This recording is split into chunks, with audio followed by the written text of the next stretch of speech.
Compounding. Negative காம்பவுண்டிங்னா என்ன கான்செப்ட்னா, இப்போ காம்பவுண்டிங்ல வந்து நீங்க பார்த்துருப்பீங்க. ஸோ எஸ்ஐபி மூலியமா உங்களுக்கு காம்பவுண்டிங்காக வந்து உங்களுக்கு growth கிடைக்கும். பாசிட்டிவான growth கிடைக்கிறதுக்கு வாய்ப்பு இருக்கு. ஸோ நெகட்டிவ் காம்பவுண்டிங் கான்செப்ட் என்னன்னா, உங்களோட இன்வெஸ்ட்மெண்ட் பீரியட்ல நீங்க நெகட்டிவா வந்து உங்களோட இன்வெஸ்ட்மெண்ட்டை வந்து அஃபெக்ட் பண்ற மாதிரி இருக்கிற விஷயங்கள தான் நெகட்டிவ் காம்பவுண்டிங்னு சொல்லுவோம். ஸோ ஒரு சினாரியோ நம்ம ஒன்று எடுத்துப்போம். நம்ம நம்ம ஃப்ரெண்டு ஒருத்தர், அவர் வந்து கஷ்டப்பட்டு ஒரு 3 இயர்ஸ் 4 இயர்ஸ் டைம்ல எஸ்ஐபி பண்ணி 4 lakh rupees வந்து அவர் கார்பஸ் வந்து ரெடி பண்ணி வச்சிருந்தாரு. இந்த கார்பஸ் வந்து அவர் வந்து ரிட்டையர்மெண்ட்டுக்காக யூஸ் பண்ணலாம். ரிட்டையர்மெண்ட் வந்து பீரியட் பார்த்தீங்கன்னா இன்னும் 15 வருஷத்துக்கு பீரியட் இருக்கு. பட் அந்த 4 lakh வந்து ஒரு 4 இயர்ஸ்லயே வந்து ரீச் ஆயிட்டாரு. ஆனா திடீர்னு அவருக்கு என்ன ப்ராப்ளம் வந்துச்சுன்னா, அவங்களோட பையனுக்கு வந்து ஒரு ஆபரேஷன் பண்ற மாதிரி ஒரு சுச்சுவேஷன் வந்துருச்சு. இப்போ இந்த ஆபரேஷன் பண்றதுக்கு பார்த்தீங்கன்னா ஆல்மோஸ்ட் 3 lakh rupees தேவைப்பட்டுச்சு ஹாஸ்பிட்டல்ல. ஸோ இவர் என்ன என்கிட்ட கேட்டாருன்னா, இதை என்ன பண்ண முடியும்? ஸோ இவர் வந்து எனக்கு தெரிஞ்சு இப்போ வந்து எனக்கு ஜஸ்ட் ரீசெண்டாக தான் தெரியும், ஒரு 2 months முன்னாடி தான் தெரியும் அவர்கிட்ட. அவர் ஏற்கனவே நார்மலாக எஸ்ஐபி பண்ணி அவர் மியூச்சுவல் ஃபண்ட்ஸில் இன்வெஸ்ட் பண்ணிட்டு இருக்காரு ரொம்ப வருஷமா. அவர்கிட்ட கேட்ட நான் ஃபர்ஸ்ட் கொஸ்டின் என்னன்னா, நீங்க என்ன ஹெல்த் இன்சூரன்ஸ் வச்சிருக்கீங்களா அப்படின்னு கேட்டேன். அவர் சொன்னாரு, இல்ல நான் கவர்டு இல்லை அப்படின்னு சொன்னாரு. ஏன்னா அது ரொம்ப காஸ்ட்லி அப்படின்னு சொன்னார். காஸ்ட்லி வந்து காஸ்ட்லியே கிடையாது. ஆக்சுவலி பார்த்தீங்கன்னா அவருடைய ஏஜுக்கு அவர் வந்து பார்த்தீங்கன்னா 40 years old. அவங்க 40 years oldக்கு ஹெல்த் இன்சூரன்ஸ் நீங்க எடுக்கிறீங்கன்னா ஒரு 20,000 rupees ஃபேமிலி இன்சூரன்ஸ் பாலிசி ஒரு 10 lakh வரைக்கும் நீங்க கவரேஜ் கொடுக்குற அளவுக்கு பண்ணலாம். இயர்லி 20,000 rupees நான் சொல்றேன். 20,000 rupees is nothing compared to the coverage of 10 lakh. 10 lakh கவரேஜுக்கு வந்து 28,000 rupees வந்து ஒன்றுமே கிடையாது. இப்போ அவர் என்கிட்ட கேட்குறாரு, என்கிட்ட ஹெல்த் இன்சூரன்ஸ் இல்லை, நான் ஆப்ரேஷன் பண்ணி ஆகணும், இந்த கார்பஸ் நான் சேர்த்து வச்ச கார்பஸை நான் வந்து இதுக்கு எக்ஸ்பென்ஸுக்கு யூஸ் பண்ணிக்கலாமா அப்படின்னு கேட்குறேன். நான் அவர்கிட்ட கேட்டேன், வேற என்ன வழி இருக்கு அப்படின்னு நான் கேட்டேன். வேற என்ன வழி இருக்குன்னா, கோல்டு இல்லை, சேவிங்ஸ் அக்கௌண்ட்ல வேற ஏதாச்சும் எமர்ஜென்சி ஃபண்ட் இருக்கா அப்படின்னு கேட்டா அதுவும் இல்லை, லோன் தான் போட்டு எடுக்கணும்னு சொன்னார். ஸோ அதுக்கு நான் அவர்கிட்ட சொன்னேன், இது செல் ஆஃப் பண்ணிட்டு நீங்கள் வந்து அந்த பேமெண்ட்டை பண்ணிடுங்க அப்படின்னு சொல்லிட்டேன். ஸோ இது வந்து நெகட்டிவ் காம்பவுண்டிங் ஃபேக்டர்னு அர்த்தம். ஓகே, நீங்க ஒரு கோலுக்காக நீங்க இன்வெஸ்ட் பண்றீங்கன்னா அந்த கோலுக்காக மட்டும்தான் அந்த கார்பஸ் வந்து யூஸ் ஆகும். ஸோ இதனால தான் கோல் பேஸ்டு இன்வெஸ்ட்மெண்ட் மாடல்லாம் நீங்க எப்பவுமே ஃபாலோ பண்ணுங்க. நீங்க வந்து ஒரு விஷயத்த நீங்க அட்டைன் பண்ணணும்னு நினைச்சீங்கன்னா, ஒரு விஷயம் உங்களுக்கு வேணும்னு நினைச்சீங்கன்னா, அந்த விஷயத்த நீங்க ஒரு நோட் புக்ல எழுதிட்டு, இந்த விஷயத்த நான் இன்னும் ஒரு 3 வருஷத்துல இல்ல 5 வருஷத்துல நான் அட்டைன் பண்ணணும்னு நினைக்கிறேன்னா, அதுக்குள்ள பிளான் நீங்க செஞ்சு அந்த பிளான் வந்து அதுக்கு மட்டும்தான் அது யூஸ் ஆகணும். ஓகே, ஸோ இப்போ என்ன ஆயிடுச்சுன்னா, அவர் ரிட்டையர்மெண்ட் பிளான் வந்து அவங்களோட பையனுக்கு உள்ள எமர்ஜென்சி ஃபண்டா கன்வெர்ட் ஆயிடுச்சு. இப்போ ரிட்டையர்மெண்ட் என்ன ஆச்சு, இன்னும் 10 வருஷம் தான் இருக்கு அவருக்கு ரிட்டையர்மெண்ட். ஸோ அந்த 10 வருஷத்துக்கு என்ன அவர் பண்ணணும்னா, அவர் வந்து 5,000 ரூபாய் எஸ்ஐபி போட்டுட்டு இருந்தாருன்னா, அதே மாதிரி அவர் ஒரு பிளான் வச்சிருந்தாருன்னா, ஒரு 1 கோடி வேணும்னு நினைச்சிருந்தாருன்னா, அது 10,000 ரூபா ஆக்கினாதான் அது அட்டைன் பண்ண முடியும் அவர் அடுத்த 10 வருஷத்தை. ஏன்னா 15 வருஷத்துக்கு முன்னாடி அவர் 4 லட்ச ரூபா வச்சிருந்தாரு. ஓகே, அந்த 4 லட்ச ரூபா இப்போ போயிடும். இப்போ 3 லட்ச ரூபா போயிடும், ஒரு 1 lakh வந்து பாக்கி இருக்கும். ஸோ அது போனதுனால அவர் 5 வருஷம் வேஸ்ட் பண்ணிட்டாரு. இப்போ ஒரு சின்னதா ஒரு 20,000 rupees ஒரு ஹெல்த் இன்சூரன்ஸ் எடுத்திருந்தாக்கா, அவங்க பையனுக்கும் சரி அவங்களுக்கும் சரி அவங்க ஃபேமிலிக்கே ஒரு சேஃப்டி இருந்திருக்கும். அவங்க அது பண்ணல. ஸோ இதனால அதோட ரிப்பர்கஷன்ஸ் வந்து இப்போ அவங்க வந்து அஃபெக்ட் ஆயிட்டு இருக்கு அவங்களுக்கு. ஓகே, இன்னொன்று ஒரு நெகட்டிவ் காம்பவுண்டிங் எஃபெக்ட். யாராச்சும் வந்து லோன் இருக்குன்னா இல்லை இஎம்ஐ கட்டிட்டு இருக்கீங்கன்னா, நீங்கள் எஸ்ஐபி பண்ணிட்டு இருந்தீங்கன்னா, இதில் வந்து ஹோம் லோன் வந்து இன்க்ளூட் ஆகாது. Please don't take home loan, include பண்ண வேணாம். ஏன்னா உங்களுக்கு லோ இன்ட்ரெஸ்ட் ரேட் அது. பர்சனல் லோன் பார்த்தீங்கன்னா உங்களுக்கு 12 வந்து உங்களுக்கு பர்சனல் இன்ட்ரெஸ்ட் ரேட் வந்து வந்துட்டு இருக்கும். இதில் வந்து நெகட்டிவ் காம்பவுண்டிங் எஃபெக்ட் வந்து எதுலெல்லாம் இம்ப்ளிமெண்ட் ஆகும்னு பார்த்தீங்கன்னா, நீங்கள் லோன் வந்து கட்டிட்டு இருக்கீங்க, அந்த லோன் வந்து இன்ட்ரெஸ்ட் வந்து ரொம்ப ஹையாக இருக்கும். நீங்கள் ஒரு எஸ்ஐபி இன்வெஸ்ட்மெண்ட்டும் பண்ணிட்டு இருப்பீங்க. ஸோ அந்த லோனை நீங்கள் வந்து க்ளோஸ் பண்ணாம நீங்க எஸ்ஐபி இன்வெஸ்ட்மெண்ட் பண்றதே வேஸ்ட். ஸோ எஸ்ஐபியோட இன்வெஸ்ட்மெண்ட் லாங் டேர்ம்ல பாத்தீங்கன்னா ஒரு 12 to 15% ரிட்டர்ன் கிடைக்கிறதுனா நீங்க லோன் ஆல்ரெடி 12% கட்டிட்டு இருக்கீங்க. ஸோ அந்த காம்பவுண்டிங் ஃபேக்டர் இந்த எஸ்ஐபியில் இருக்கிற growth அதை எடுத்துரும். ஸோ ஃபர்ஸ்ட் நீங்க லோனு க்ளோஸ் பண்ணணும், ஒரு ஹெல்த் இன்சூரன்ஸ் பாலிசி எடுத்துக்கணும். அப்புறம் இன்னொரு விஷயம் நிறைய பேர் கேட்பீங்க, டேர்ம் இன்சூரன்ஸ் பாலிசி எதுக்கு சார்? ஓகே, இப்போ ஒரு ஃபேமிலி இருக்கு.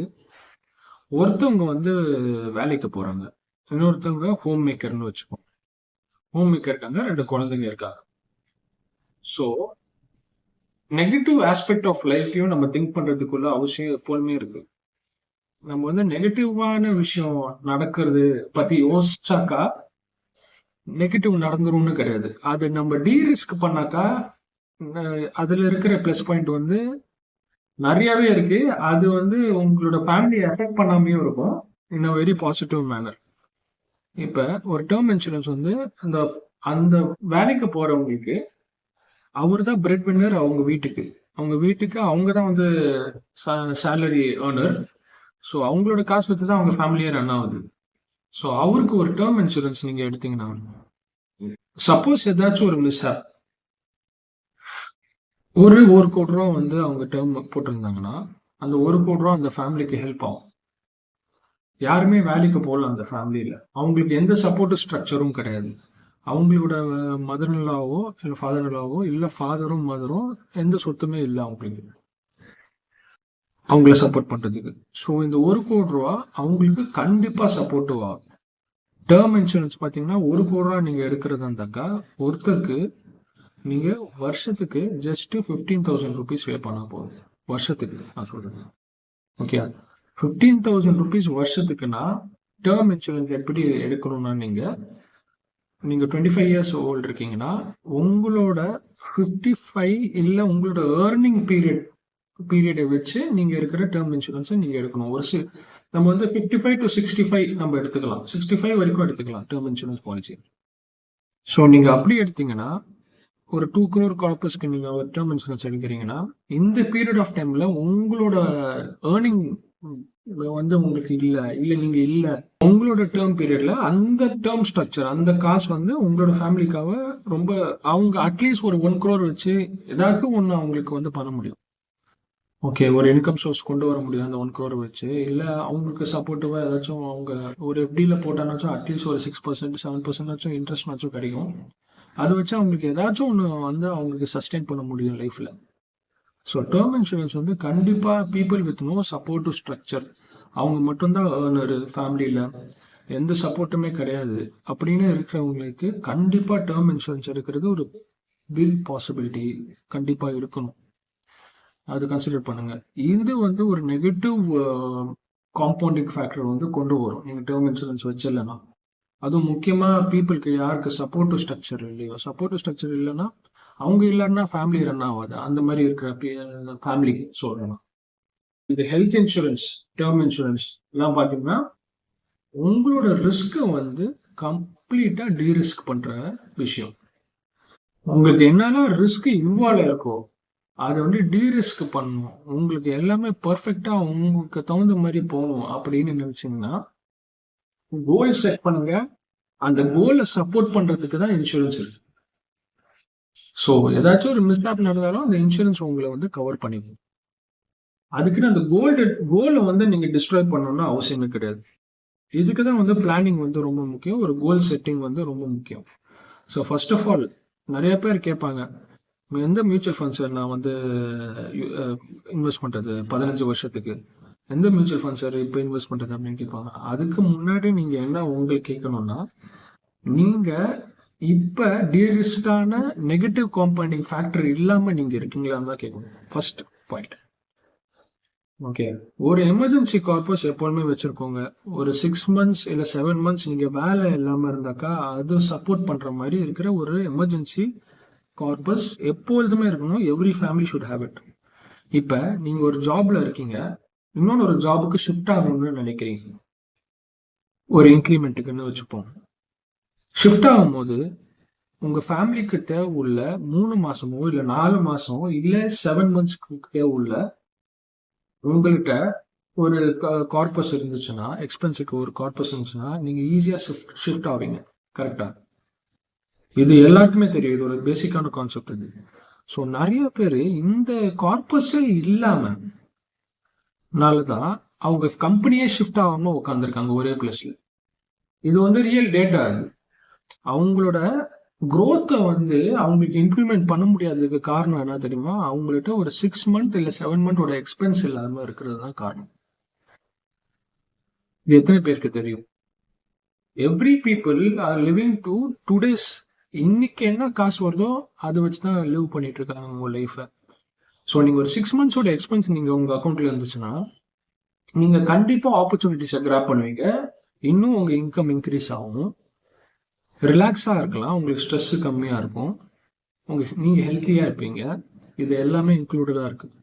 ஸோ இந்த நெகட்டிவ் காம்பவுண்டிங் ஃபேக்டர்ஸை கம்ப்ளீட்டா வந்து வைப் அவுட் பண்ணும். வைப் அவுட் வந்து பண்றது ரொம்ப ரொம்ப முக்கியம். நெகட்டிவ் காம்பவுண்டிங் ஃபேக்டர் மைண்ட்ல வச்சுட்டு நீங்க இது எல்லாமே எழுதி வச்சுக்கோங்க. எழுதி வச்சுட்டு ஒன்னா இம்ப்ளிமெண்ட் பண்ண பாருங்க. இப்பல இருந்து ஒரு 6 மந்த்ஸோட எக்ஸ்பென்ஸ் வந்து உங்கள்கிட்ட இருக்கணும்.